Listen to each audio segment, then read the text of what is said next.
여러분 안녕하십니까? 법률사무소 국토의 김조영 대표 변호사입니다. 윤석열 대통령의 새로운 정부가 성공하려면 주택정책에 관한 것만큼은 반드시 성공을 해야 됩니다. 왜냐하면 정권이 교체된 원인 중에 가장 크다고 분석하는 것이 주택정책에 관한 것이기 때문에 여기에 관한 것을 여러분과 같이 한번 검토를 해보도록 하겠습니다. 저의 약 25년간의 이쪽과 관련된 경험을 가지고 여러분들과 같이 이 시간을 함께 하도록 하겠습니다. 제가 드린 말씀은 첫 번째로 주택가격이 하락하면 어떤 현상이 벌어지는지에 대해서 설명을 드리겠습니다.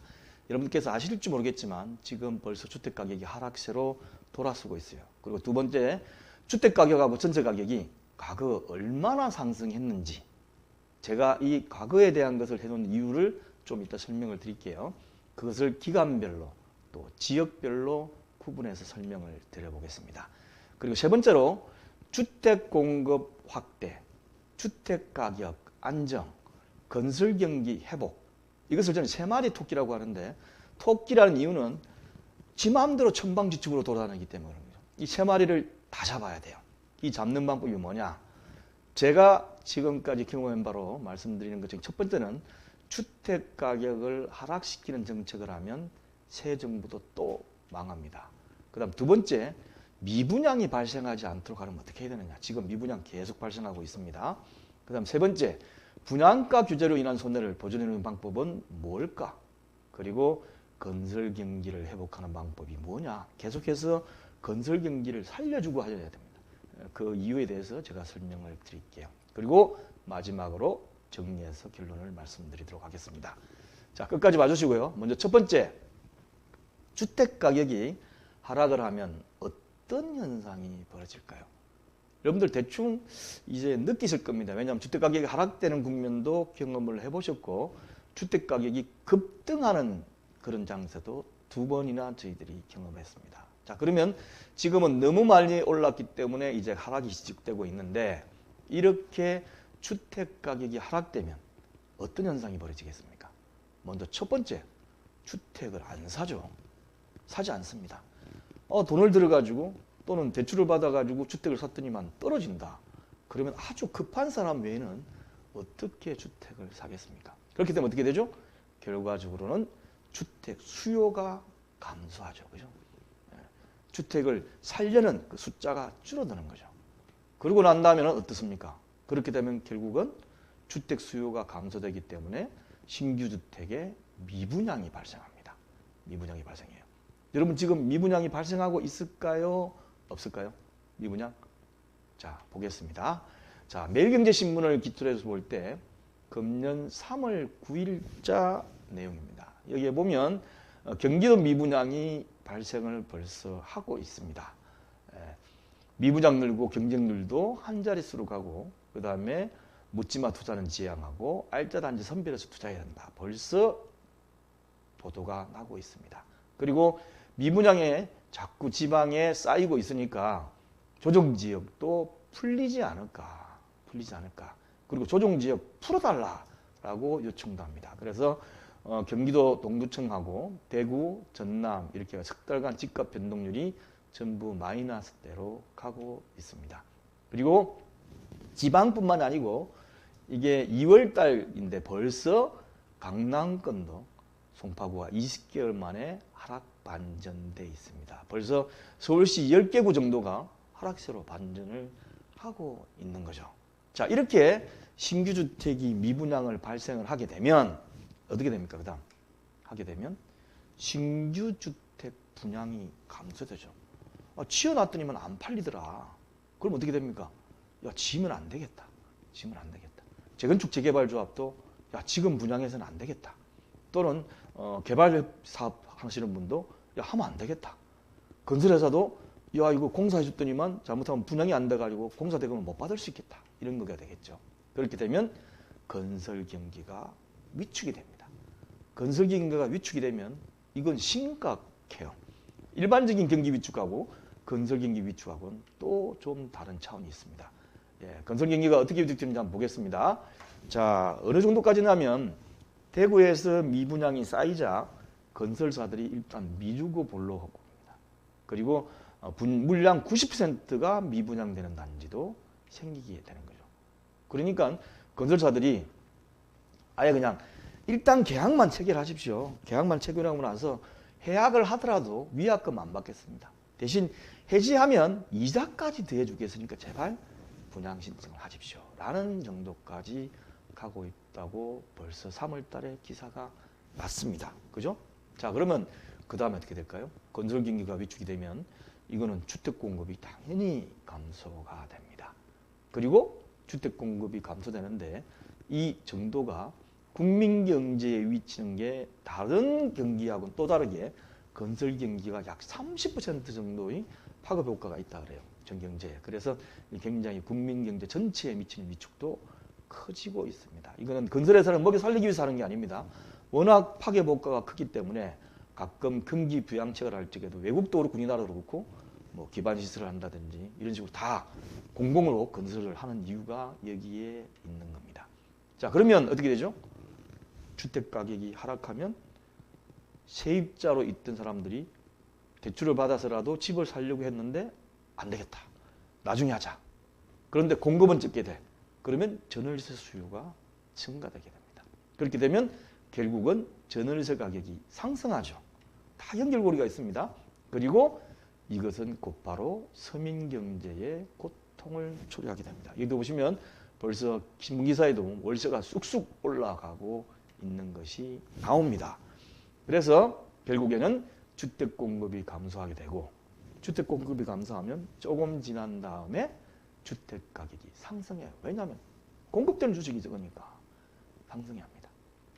그리고 그렇게 되면 공급 부족이 좀 더 심하게 되면 지난번처럼 서울 같은 경우도 10년 동안 재건축 재개발을 억눌려 가지고 주택 공급이 부족하면 주택 가격이 폭등이 일어나요. 그냥 완만하게 올라가는 것이 아닙니다. 폭등이 올라가요. 그래서 주택 가격이 지금 하락돼야 된다라고 하는데 저도 공감을 합니다. 왜냐하면 너무 올랐으니까. 그런데 하락을 강제적으로 시키면 이런 현상이 발생을 한다는 거죠. 자, 이미 우리는 경험했습니다. 노무현 대통령 시절에 주택 공급 정책을 잘못해가지고 거의 배 이상 가격으로 주택 가격이 올랐습니다. 그 다음에 이명박 대통령이 와가지고 이건 너무 올랐으니까 줄이자 해가지고 그냥 경착륙 하도록 이렇게 쭉 놔뒀으면 되는데 잘못해가지고 어떻게 됩니까? 강제적으로 내버렸어요. 굉장히 공급 가격을 적게 해가지고 하다 보니까 어떻습니까? 사람들이 안 사요. 기다려요. 그때 나올 때까지. 각종 그 다음에 박근혜 대통령 행복주택, 무슨 주택 계속 얘기하면서 강제적으로 다운을 시켰는데 그 심각함이 박근혜 대통령 시절에 가가지고 됐습니다. 그래서 보니까 계속해서 5년 이상 주택 건설 경기가 다운이 되고 주택 가격은 계속 떨어지고 이 상태로는 나라 전체에 영향을 미칠까봐 어떻게 했습니까? 분양가 상한제를 없애고 분양가 자율화 정책으로 나아갈 정도로 어쩔 수 없이 이 주택 정책을 전환시켰던 거죠. 그래서 이미 한번 노무현 대통령 때 올렸던 것을 어떻습니까? 이명박 대통령 때 강제로 내려가지고 부작용을 겪었습니다. 이번에 어떻죠? 문재인 대통령 때 엄청나게 올랐다가 예전보다 더 이제는 만약에 너무 올랐으니까 강제적으로 꺾어야 된다. 가격을 하락시켜야 된다. 3배로 올랐으니까 최소한 반 이상 정도는 깎여야 된다. 라고 해가지고 하락되는 쪽으로 주택 정책 하는 분들이 포커스를 맞추면 똑같이 문제가 발생한다는 걸 제가 지금 말씀드리고 싶은 겁니다. 자, 그러면 어떻게 해야 되느냐? 자, 일반적으로 주택 가격하고 전세 가격이 과거에 얼마나 상승했는지를 제가 간단히 보여드리겠습니다. 먼저 기간별로 제가 설명을 드릴게요.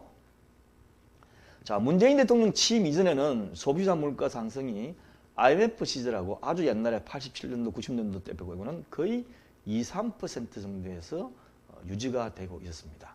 그래서 소비자 물가 지수가 이 정도로 돼 있었죠.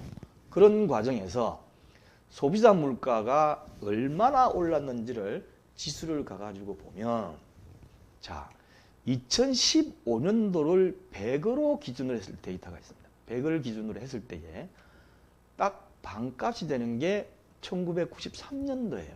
그러니까 1993년도에 49.4, 약 50이었다가 100으로 올라오는데 얼마가 걸렸을까요?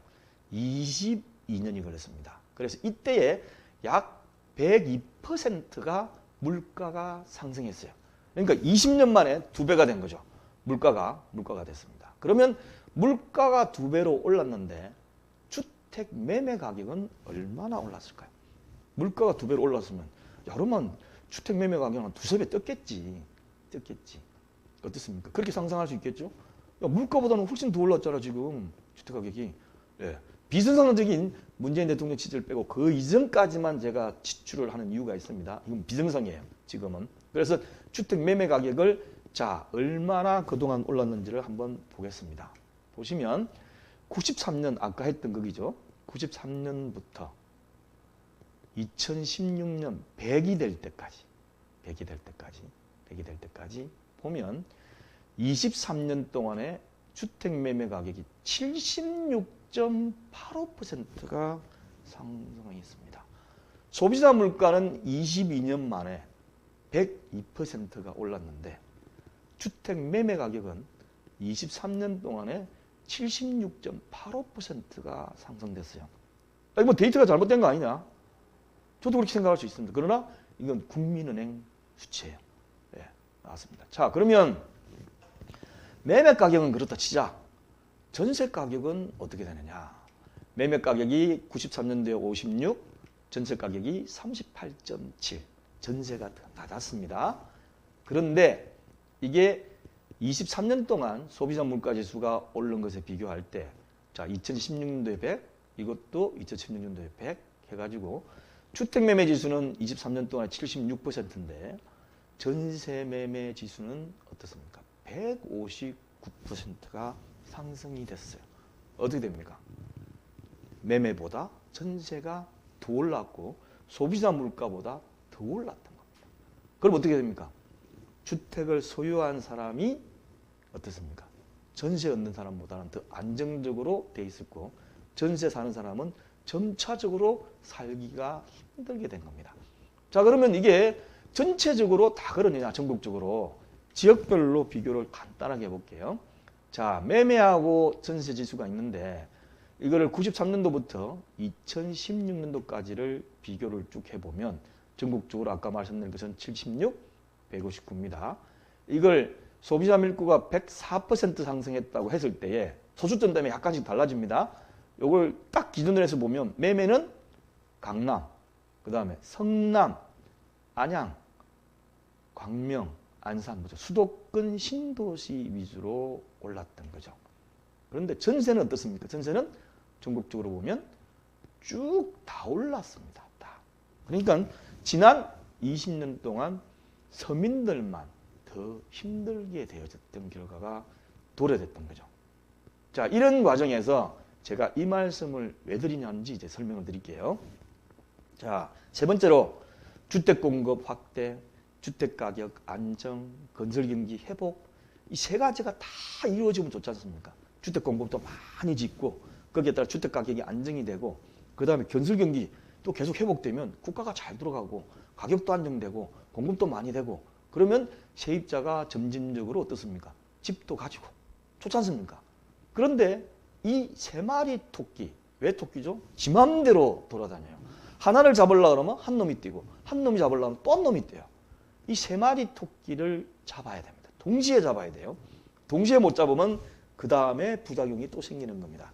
그러면 세 마리 토끼를 잡는 방법이 뭐냐 는 것에 대해서 저 나름대로 견해 25년 동안 경험을 가지고 순차적으로 말씀드리겠습니다. 첫째, 주택 가격을 하락시키기 위한 정책을 하면 또 망합니다. 자, 지금 정책을 위반하는 사람들은 새 정부가 들어섰으니까 어떻습니까? 인수위도 그렇고 다 주택 가격을 하락시키는 정책을 해가지고 좀 안정시키자. 그래가지고 했던 사람 떨어뜨리고 가격을 떨어뜨려가지고 좀 중산층 밑에 서민층이 좀 안정화되도록 해주자라고 해가지고 또 하락시키면 망합니다. 왜냐하면 주택 가격은 소비자 물가지수만큼은 상승해야 돼요. 어떤 의미에서 보면 주택 가격이 소비자 물가지수만큼 상승하면 안 오르는 겁니다. 그렇지 않습니까? 안 오르는 거예요. 근데 소비자 물가 지수는 올라가는데 주택 가격이 그대로면 이거는 떨어지는 거예요. 그렇지 않습니까? 손해지 않습니까? 예. 그래서 소비자 물가 지수만큼은 상승을 하도록 내버려 둬야 된다. 왜 조금씩 오르느냐라고 하시면 안 된다는 거죠. 자, 그런데 만약에 이걸 역행해 가지고 인위적으로 주택 가격을 하락시키면 어떻게 될까요? 인위적으로 주택 가격을 하락시키면 아까 말씀드린 것처럼 이렇습니다. 주택을 안 사요. 그럼 주택 수요 감소하죠. 전월세 수요 증가해가지고 전월세 가격 상승하죠.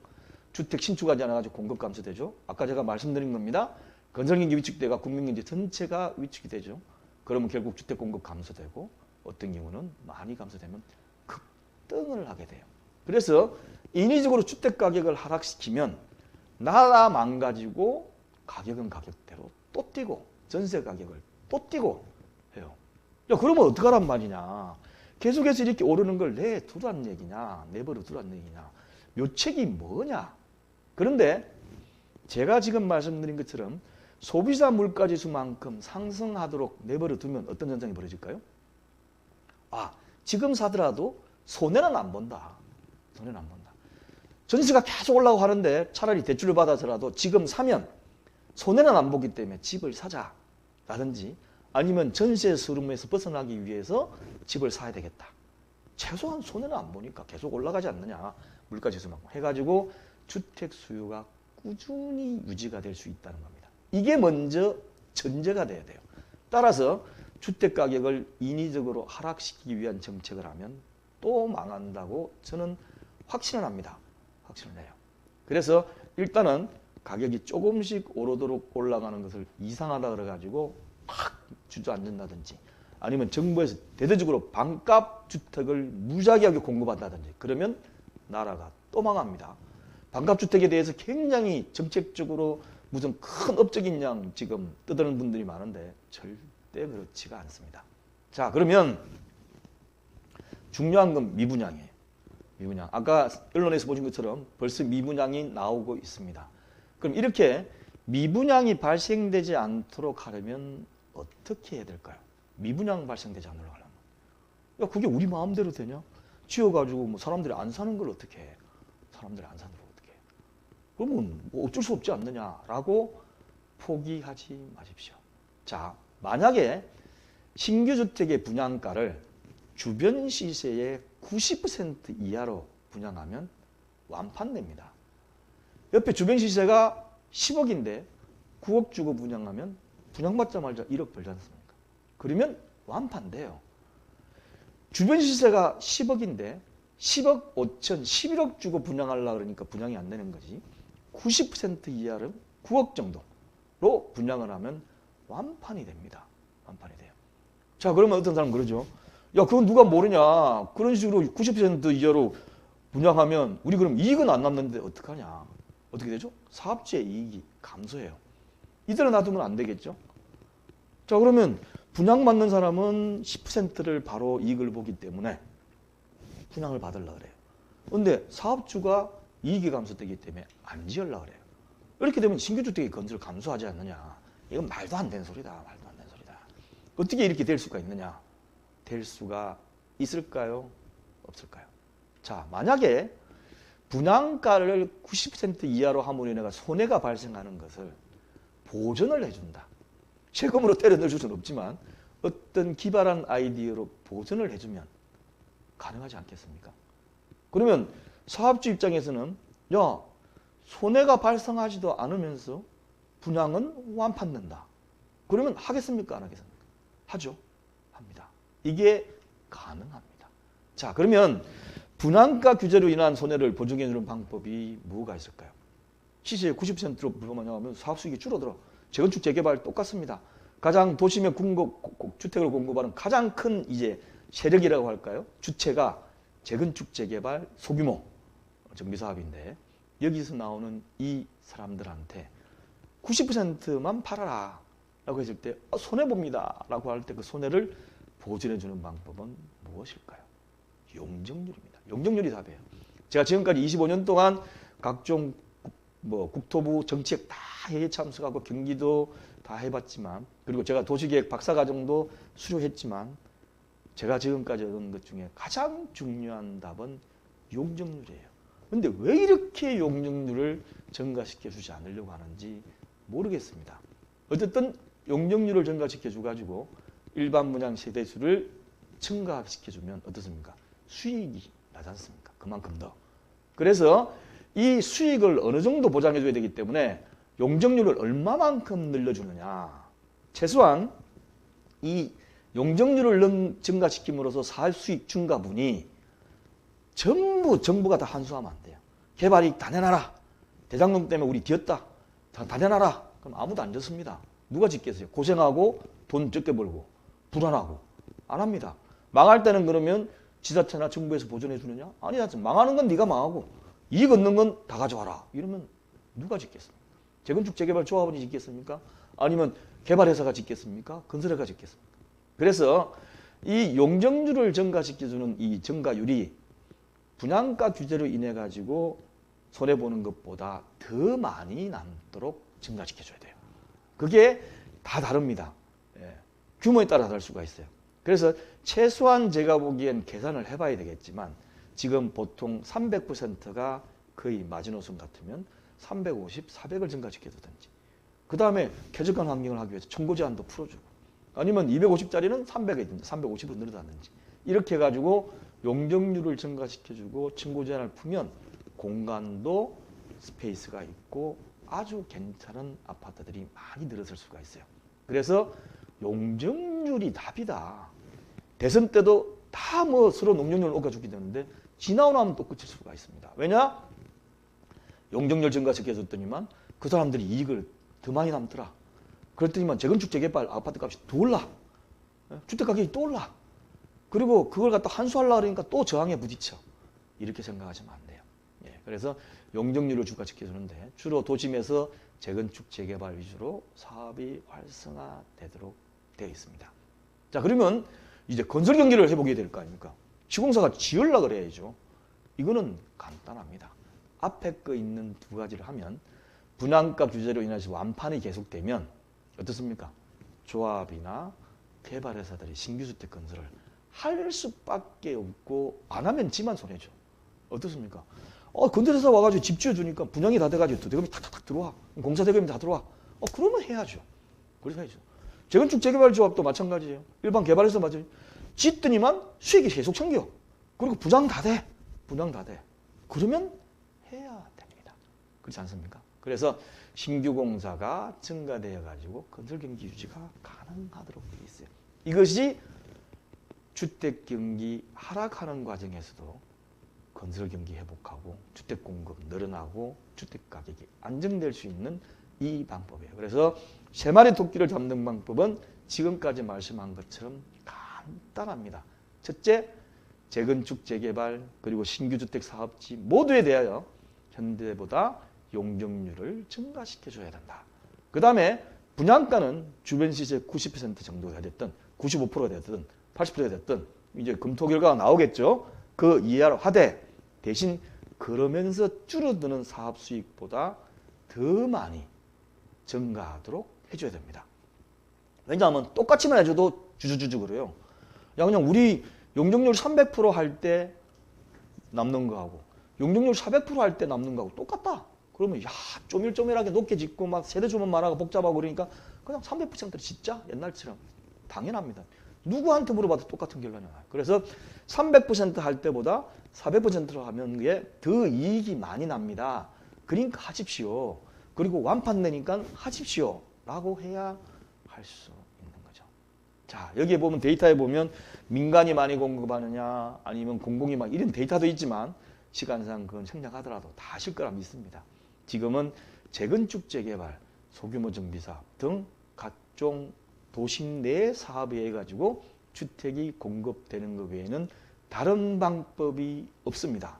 그래서 이 사업하는 주체, 조합 이쪽에다가 이거를 이익을 주고 메리트를 줘야 사업이 진행되고 이것이 곧 국가적으로 문제를 해결할 수 있는 방법이라고 저는 생각이 듭니다. 그래서 꼭 새로운 정책을 입안하는 분은 물론 제 생각하고 다를 수도 있지만 한번 참조를 꼭 해주시고 재건축 재개발 조합도 앞으로 이런 식으로 정책 제안을 하고 이런 식으로 해나가는 게 좋지 않느냐라는 생각이 듭니다.